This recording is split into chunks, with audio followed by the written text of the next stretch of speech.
All right, Nita, it's happening. We're catching up, mate. I can't believe it. It's been so long. It's been a while, Russell. But here we are. We're on Zoom, chatting live.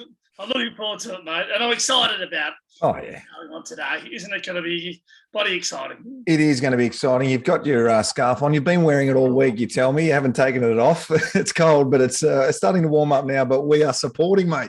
It's could use a washer, but the flag flying at the front of the house. Everything's all set up, ready to go. So now we just need our boys to salute tonight. They do need to salute for us, and I've got a good feeling. I'm sure you do. Can I gauge your excitement? How has this year been for you? Firstly, I mean, it's been a tremendous year. We know that, a few ups and downs, but they've just hit their form at the right time.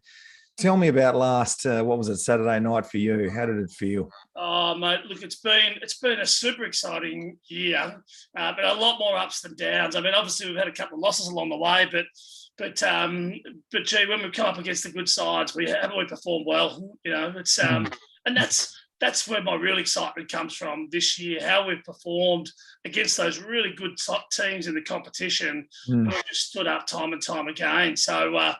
Yeah, I'm fired up and I'm pumped. Oh yeah, and I can tell. I've never seen you this pumped. Even in our games, you're never this pumped when we used to play, mate. So can you remember a time? Because that game, and I think the way in which we won last week has made this week so special for all Melbourne supporters to come from behind down in Geelong, and it looked like it was all over. At one point I was thinking, what else is on? Doing that one. And then you realise that we're coming back, and those are the real wins, aren't they? What was it for us last week that got us there like that? Mate, I was a little bit like you, Robbo. I was calling for just rest Maxi for next week and all that kind of stuff.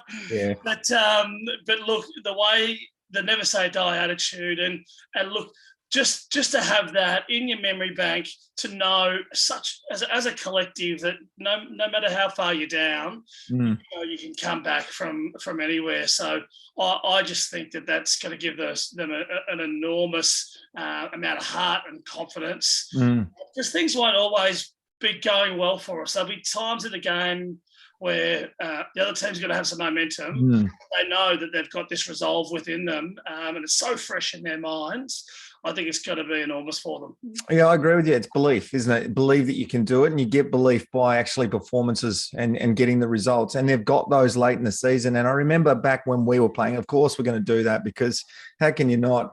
Those early years when we played a lot of finals football, it sort of tapered off towards the end of both of our careers. But those early years, and I talk about 98 and 2000, we sort of hit our straps just as we're rolling into the finals. And that's what it seems that they're doing at the moment. I want to talk to you about 98 firstly, because I've got all these questions, but we're limited time because we've got to get to the game, and I've got a couple other people to speak to. The game. Yeah. I mean, you're the most important person in the world as far as I'm concerned, my old captain. But, mate, 98 was a sensational year. We know that we went from, was it dead last? Neil Danaher comes in and takes us to play some finals football. I think we might have finished up fourth in the end. It was some sort of record at the time. I can't quite remember, but it was an amazing. I mean, I was very young at the time. What was it about that year, do you think? And the feeling going into the finals, did you believe that year, out of all the ones that you played, that we were more of a chance to win a premiership than ever? It was extraordinary, really, with Neil coming in, and there's a lot of uncertainty in the year and years prior to that, but obviously as well documented how Neil came in and got back to school and really honed in on what his game style was with our group, and then we got a bit lucky with injuries. We had Gary Lyon, who hadn't played much footy, played pretty much a full year. Jimmy Stallings got a full year out of him. Todd Viney, we got a year out of him. Stephen Tingay, we got footy out of him. We got games out of our players. The Wizard Jeff Farmer was playing good footy around that time. The Ox comes back in after knee injuries. So all of a sudden we had this really average patch, but we had all these guys in. And look, I thought 98 was a real big chance for us because of those elder statesmen that still had that last bit of footy in them. But obviously, we came up against North Melbourne in the prelim, and they took us out. So didn't even get the opportunity to get there. Yeah. Well, you went from Neil Baum, and did you have a little bit of Swooper as well, Johnny Northey, as a coach, or was it Neil Baum for you? I had Swooper. Played a year of reserves. I was 17 years of age, and he was a senior coach. But I was in the senior list, but played a year. Yeah. Yeah, so you've gone from Neil Baum to Neil Danaher. Let's talk about the differences in those two before we talk about 2000. A little bit of chalk and cheese, yeah? Well, you'd think Neil Baum, watching him play, would be just a bit of a maniac, but he was so calm, so cool and collected, and mild mannered, and probably when I look back on it, he probably suits today's sort of way of coaching. And then Neil came in with absolute fire and brimstone, and he was very, very direct and very clear, quite authoritarian on exactly how we wanted the game played, and it was great for us actually, because we actually needed it at that time, and he was the perfect man for the job. A little bit of brutal honesty, and you knew where you stood with Neil every single week, every single moment. There's a story I want to talk to you about in a little bit. It's quite, I don't know, you know one. It's a famous chat you had with Neil before a meeting and after a meeting, and the infamous movable meeting room that we had. What do they call those things? It's an old school room. They've shipped into the junction over. Yeah, the portable schoolroom that we had. It was an absolute schmozzle. We'll get to that in a minute. But 2000, let's roll forward to 2000, because obviously there's similarities there. I talked to you earlier today about this. There's similarities between 2000 and this year. There's a long way to go, and we're very careful to say there's a long way to go this year. You know, yes, finish on top of the ladder, but the finals is a massive journey too. You've got a potential Brownlow medalist. One or two of these guys at the Melbourne Football Club could get it. Max Gawn, I talk of Clary Oliver, even a Petrarca. You know, they've had sensational years. We had one in Shane Woden, come from behind. No one thought he would win the Brownlow. And we were playing in a grand final that year too. We had some really good performances from a lot of people that year, some All-Australians. So some similarities there. Do you sort of see that as well? I think they're I guess, yeah, coming into 2000 and going into the grand final with Bowie on the back of a Brownlow and all the positivity and all that sort of stuff, we were sort of rolling really hard towards the end of the year in 2000. That's for sure. But I guess the interesting thing about this group is, and I've sort of found myself going, and I hope this sort of trajectory rolls through, but I was actually going back to, you know, in Hawthorn, but they obviously won it in, whatever it was, 2008 or something, and then didn't deal with it that well, had a couple of years in the wilderness, and then came back with a really strong, steely resolve. And I'm kind of hoping that that's the Demons. You know, we didn't win it in 2018, but we played this really good footy. Essentially, the bulk of the group has stayed together over that time. Maybe didn't deal with it that well, but this year's group have got a really strong steely resolve. And, you know, Goody and Max put it all on the line over the pre-season. The guys have got to work, and they've just been so consistent. You know, it's boring, but, you know, that next game, one game at a time sort of philosophy that they've gone with, and they really have done that. I think it's a really strong, mentally strong team, and you know that's going to hold them in really good stead. It's like a really good recipe or a really good meal. You need all the parts to be right, and equal parts to be right as well. And I feel like, and I want to talk to you about this because I know you've been very close on the journey with the Melbourne Football Club over the last, since you've retired. Obviously, while you were a player, you had some full effect, but since then you've always been there and seen how they've gone from the Junction Oval and what we were doing then for our pre-season training, which was all over Melbourne. We were the Nomads, you know, all of that story. It was really quite tough. We were paying 95% of the salary cap, 94, 92, can't remember, paying you mostly. And then they go to Amy Park. We get new coaching staff. We get a whole new administration. We've got a board stability, good sponsorship that just keeps taking steps forward every single year. And on the back of some great supporters as well. They've got pretty much everything that they need and require to win a premiership for the last maybe 2 or 3 years. And then all of a sudden, 2021, you've got a coaching staff as well that you would salivate over, and they seem to be responding well to. So can I just get some comments from you about those last maybe 20 years? I mean, it's hard to put it all in one couple of sentences, isn't it? But you've been there. It's a long time to put into a few sentences, but look, I agree 100%, Robbo, with the sentiment around stable footy clubs win premierships, and a lot of the time throughout our period, we had countless presidents and CEOs, and we're actually relatively stable within our footy department. Not as much as a club, but over the past few years, the club has been really stable, and there's been a lot of people that have been involved in that. This year, I know that we had a changing of the guard with the president, but that was a really smooth transition, really stable, and the apple cart hasn't been upset by any of that. So we're actually been a really stable and strong footy club off the field. Obviously, Goody was under a ton of pressure last year. But he's been backed in. We've got Ooze, who you and I both know has got an amazing footy brain. I know Alistair Clarkson rates him super highly, and was at pains to let him leave Hawthorn. Choco Williams adds a bit of a different dynamic into our coaching mix, and our playing group have been quite stable, and you see Max Gawn signs up, and Clary signs up, and Petraka signs up. And the whole story that sends to the group is that, hey, we're in this, for the next few years, and we're pretty hungry to bring home some silverware. So this is the time, and you're doing it a little bit of luck to go your way as well. And we're really healthy at the minute, which is good. So we're going to make every post a winner, mate. Yeah, basically it's up to the umpires, because if we don't win, it's their fault. No, doesn't matter. We haven't had much fun with the umpires of late anyway. Oh, don't know what it is. I want to talk about Max Gawn to you, because we've had some leadership changes over the last 20 years that we talked about. You were a mainstay for a long time. Nathan Jones had a bit of a go at it, but there was a couple of dual captaincies there for a while. And now you've got this guy here, Max Gawn, who's taken the reins and seems to be doing a pretty good job. We don't know what goes on behind closed doors, but it's a big job. When you got the role in, I think it was 2000, 2000, when you got the big job and we go on to play in a grand final, must have been, they made the right choice, didn't they? But you had a whole big group to look after, and it wasn't just the club, it was players. I mean, you had to make sure we were doing the right thing. And that's funny why I've got this poster here.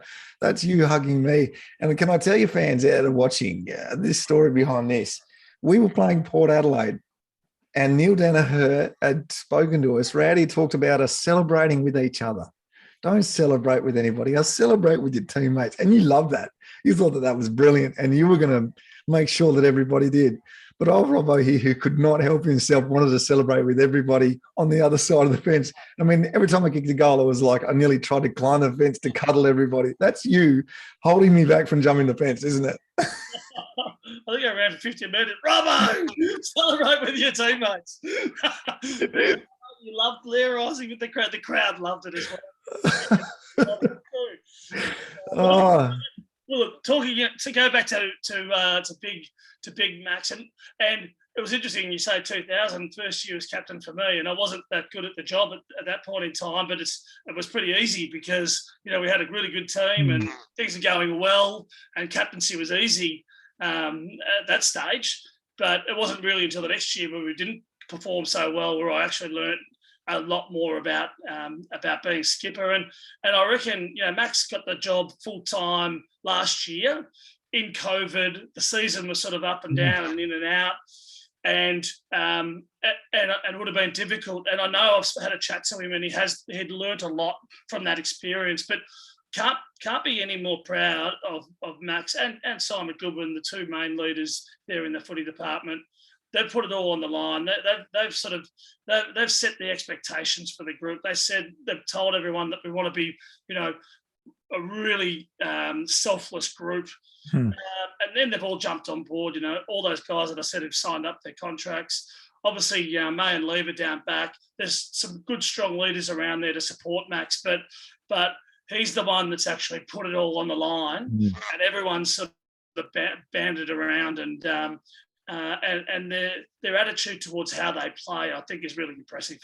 It is. It really is. I love what you said about being a selfless group. I know that they had a breakfast, was it last year, the year before, with all the past players? It might have been the year before COVID hit, where all the past players were invited to have a breakfast with all the players. I think that was absolutely, that was, I think, Goody's idea, which just shows that, they want to give back as much as they possibly can. And it levels the players that are playing today too.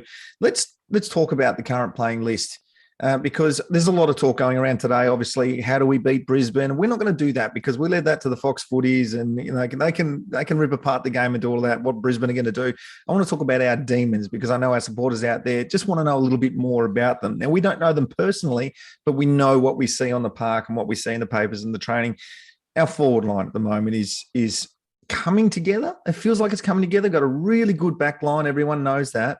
But we forwards, you played in the back line too, all Australian backmen, so you got some things to say there as well. Let's talk about the forwards. So Brown to start with, McDonald and Wiedemann and Jackson. You've got Max that'll drop down there, Fritsch as well, Spargo. How do you see, and obviously Cozzy Pickett, who's that X factor as well, how do you see that rolling at the moment?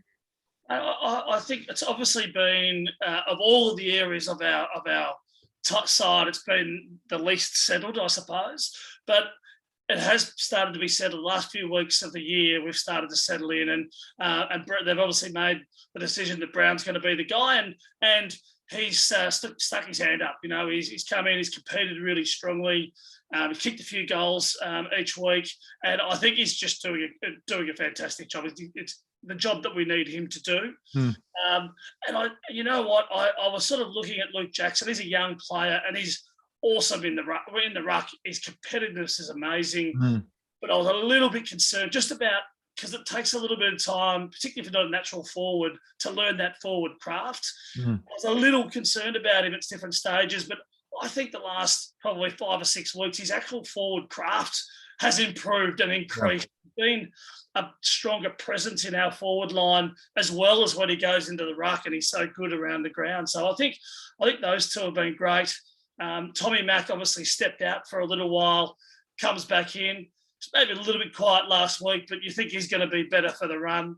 A little Charlie Spargo's just been magnificent. Everyone loves him. They love him, don't they? Yeah, he's really good, uses the footy well. I get nervous when it's more than 35 metres out in the set shot. Needs to pass it off to someone. But I love Charlie. He's a ripper.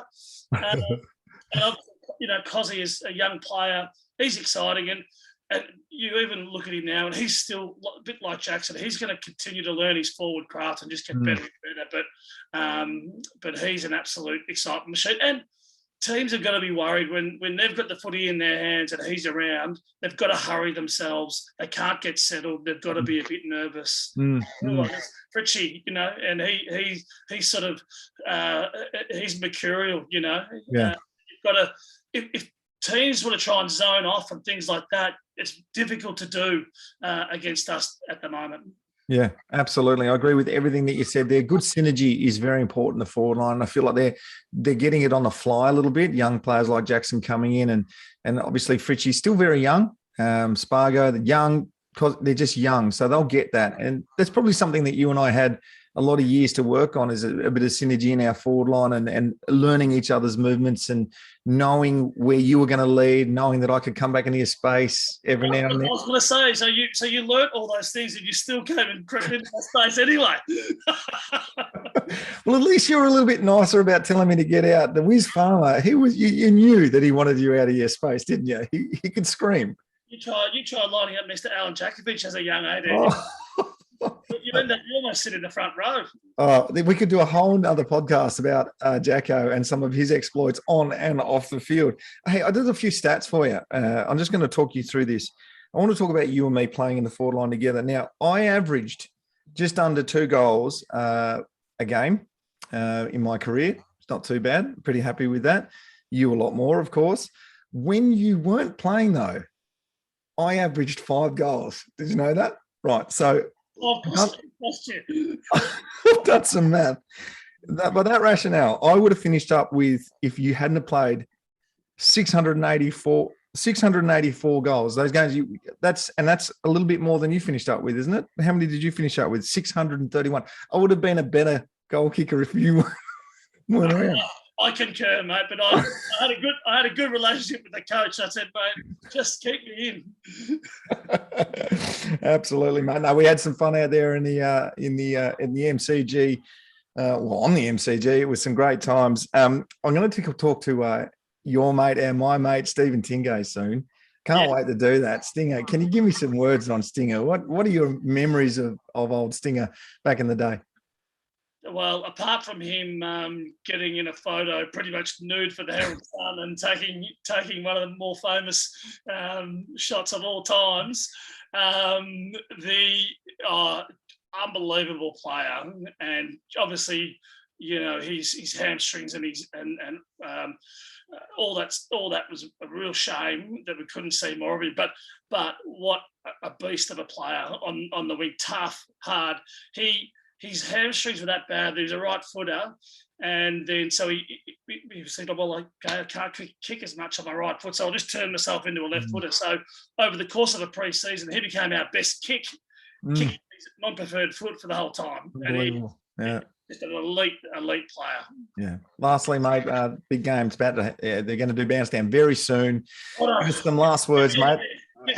What about Robbo? Some of the like these. I know we can't beat the game, but what about some of the social media posts going on?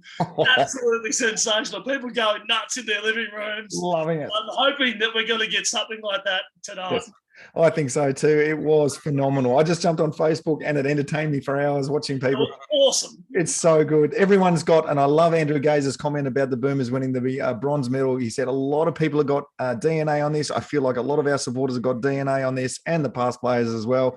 If they can continue to roll through the finals and get there, it'd be absolutely magnificent for them, for you and me, and for everybody involved. So, Neitz, it's been wonderful speaking to you, mate. One of the Demons' greatest, as far as I'm concerned, the greatest. No one else has got a bar named after them, or one other has. Robbie Flower. It's a pretty impressive stat. My most favourite stat. But Robbie Flower, David Neitz. Look at that little man there. He's a big man, but on your desk he's a little man. He'll take the title after this year with any luck. He can have it. If he wins the premiership, go for it. He can have it. Neitz, great chatting. Talk to you soon. Cheers, mate.